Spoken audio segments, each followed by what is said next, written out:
최근에는 20대, 30대 그 전립선 환자가 50% 급증했다 이런 자료가 또 나오고 있습니다. 그건 왜냐하면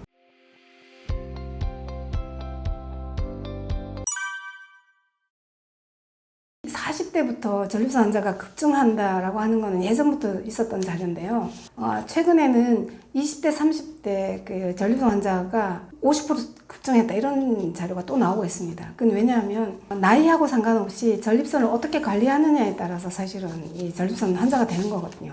젊은 분이 전립선이 안 좋다는 거는 지금 이제 반성할 게 여러 가지가 있는데요. 첫째, 운동을 안 한다. 너무 오래 앉아 있는다. 밤새워서 뭐 일을 한다. 이런 상황에서 전립선의 혈액순환을 방해하는 뭔가 생활 습관이 문제가 있을 거다라고 보는 거죠. 그래서 나는 젊어서 전립선이 아닐 거야 이렇게 생각하지 말고 이런저런 증상이 나타나면 사실은 전립선에 이미 이상이 오고 있다고 볼 수가 있고요. 젊은 분들한테는 전립선염이 많이 생깁니다. 전립선염이 생기는 이유는 뭐 다양한데 이 전립선염이 노인층보다 훨씬 더 젊은 층에게 많기 때문에 만약에 전립선염의 증상이 나타난다 그러면 일단 치료를 받아보시고 안 되면 뭐 청소하는 요법까지 이제 좀 진도를 내는 게 좋을 것 같아요.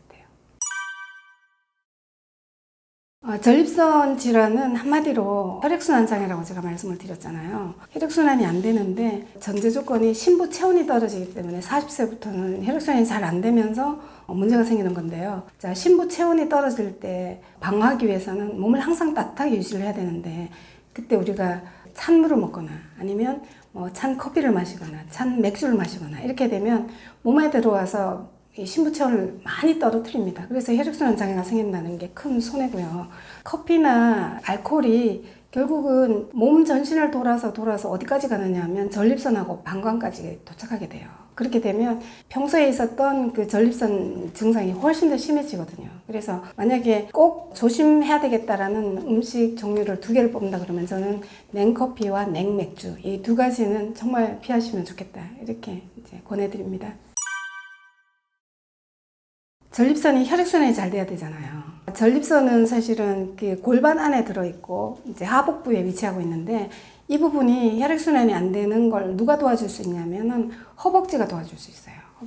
허벅지는 우리 몸 전체 근육의 3분의 1이 여기에 이제 위치해 있고 하체 근육은 전체적으로 우리 몸의 근육의 3분의 1을 차지합니다. 그래서 허벅지에 부하가 가는 운동이 전립선을 가장 많이 도와줄 수 있는 운동인데요. 계단 오르기와 등산 이 2가지라고 말씀드리는데 저는 개인적으로 이제 계단을 더 추천해 드립니다. 왜냐하면 이제 등산은 올라갈 때는 괜찮은데 내려올 때 많이 다치고 또 겨울에는 막 미끄러져서 사고도 많이 나잖아요. 그래서 계단을 올라갈 때는 그냥 계단으로 쭉 타고 올라가시고 내려올 때는 엘리베이터 타고 이렇게 되면 굉장히 안전하면서도 이 운동량을 조절할 수 있거든요. 계단 오르기랑 등산 적극적으로 권해드리고요. 그 다음에 혈액순환에 좋은 운동 외에 할 수 있는 게 사실은 목욕입니다. 목욕을 흔히 이제 막 샤워 금방 하고 끝내지 말고 따뜻한 물에 충분히 체온이 올라가서 이렇게 몸이 후끈후끈할 정도로 몸을 데피는 쪽으로 이렇게 목욕 습관을 바꾸시면 좋을 것 같아요. 그래서 반신욕도 좋고 완전히 이렇게 몸을 다 담그는 그런 목욕도 좋은데 충분히 이제 체온이 높아질 정도로 옷을 벗었는데도 하나도 안 추워질 정도까지 좀 꾸준한 그런 목욕 요법 하셨으면 좋겠고요. 소변은 안 참는 게 좋죠.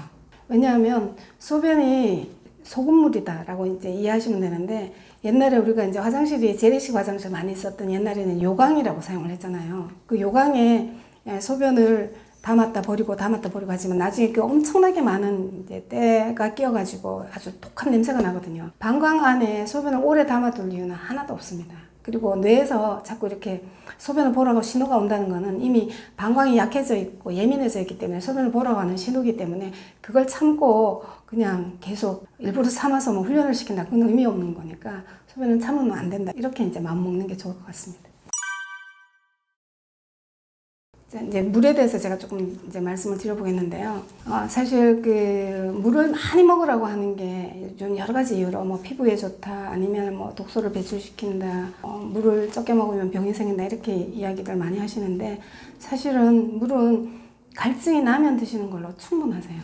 전립선 환자분들이 이제 똑같은 질문을 한다면은 일반적인 분들도 이제 목이 마르면 물을 드시는 게 맞는데 전립선 환자분들은 더더욱 물을 많이 드시면 몇 가지 이제 손해가 있는데요. 첫 번째, 아무리 따뜻한 물을 마셔도 몸 안에 들어오게 되면 이 체온 유지하기 위해서 우리 몸에서 그걸 유지하기 위해서 에너지가 그쪽으로 많이 쓰이기 때문에 몸이 결국은 차가워지게 된다는 거 첫 번째고요. 두 번째는 전립선 환자분들은 방광 기능이 떨어져 있기 때문에 소변을 빨리빨리 배출시키지를 못하세요. 그래서 야간뇨가 훨씬 더 늘어날 수 있습니다. 물을 드시고자 한다 그러면 저녁 식사 이전에 조금씩 드시고 저녁 식사 이후에는 가능하면 드시지 말고 물을 이렇게 헹궈서 이렇게 뱉어내는 식으로 하시거나, 또 전립선 약을 드시는 분 중에 보면 입이 말라서 물을 많이 드시는 분이 많거든요. 근데 입이 마르다는 거는 내 몸에 물이 필요하다는 게 아니라 입이 건조하다는 거기 때문에 사실 물을 먹어서 이게 해결되는 게 아니에요. 그래서 차라리 껌을 씹든가 사탕을 물든가 해가지고 입 안에 침이 생기도록 하는 게 맞는데, 이걸 목이 마르다라고 생각해서 물을 많이 드시게 되면 몸에 체온이 떨어지는 역효과가 나고 아마 전립선 쪽에 혈액순환도 가지 않는다. 왜? 신부 체온이 떨어질 수 있다. 그래서 많이 마시는 거는 도움이 안 된다. 이렇게 말씀을 드려야 돼요. 사실 전립선이라는 말 자체가요, 예전에는 이게 전립선이 어떤 일을 하는지 몰랐기 때문에 이름 자체를 좀 밉게 지었죠. 전립 앞에 있다 이런 의미인데, 지금은 뇌하고 같은 수준의 보호 장벽을 가지고 있는 굉장히 중요한 장기구나라는 게 이제 밝혀진 상태입니다. 자, 전립선은 어떤 역할을 하느냐? 전립선은 사실은 소변 문제 때문에 전립선에 관심을 가지는데, 엄밀하게 말하면 전립선은 생식기계에 속하는, 그러니까 임신과 출산에 관련되는 장기다라고 제가 이제 말씀을 드려야 되는데, 전립선이 하는 역할이 정자를 보호하고 관리하고 하는 그런 역할이 대부분입니다. 그래서 이 전립선에 고장이 나게 되면 정자가 외부 감염에 대해서 노출이 되면 정자가 죽어버리거나 아니면 힘이 없어지거나 수명이 짧아지거나 이렇게 될 수가 있고요. 고안에서 정자를 만들지만 실제로 이 전립선에 영양분을 주는 것은 전립선액이거든요. 그래서 정자의 영양분 공급도 이제 전립선이 하는 역할이고요. 정자가 한번 생겨서 임신될 때까지, 그러니까 공안에서 생겨서 임신될 때까지 최대 3개월이 살아 있어야 되는데, 이 기간 동안에 이 수명을 계속 유지시켜 주는 것도 전립선이 하는 역할입니다. 방광 밑에 이제 전립선이 있는데, 이 전립선이 관략근에 아주 중요한 보조 역할을 하고 있어요. 그래서 우리가 소변을 참을 수 있을 때 관략근도 힘을 줘야 되지만, 전립선이 근육이 탄탄하게 자리 잡고 있어야 관략근으로서 역할을 해서 소변이 새지 않는 아주 중요한 역할인데, 대개 이제 이 전립선을 수술을 하거나 시술을 받게 되면 이 관략근이 손상을 받아가지고 기저귀를 찰 정도로 소변이 흐르는 문제가 생기기 때문에 전립선은 정말 중요한 장기라는 거고요. 이렇게 중요하다라는 게 결국은 인류의 대를 이어갈 적에 가장 그 중요한 역할을 하다 보니까, 여기에다가 외부에서 아무 그런 독소나 노폐물, 침범, 바이러스 이런 것들에 대해서 대비하기 위해서 튼튼한 보호장벽을 만들어 놨다. 이렇게 보시면 얼마나 중요한 장기인지 아시겠죠? 골반 깊숙한 곳에 이렇게 딱 넣어놔서 밖에서 만져지지가 않습니다. 그만큼 중요한 장기입니다.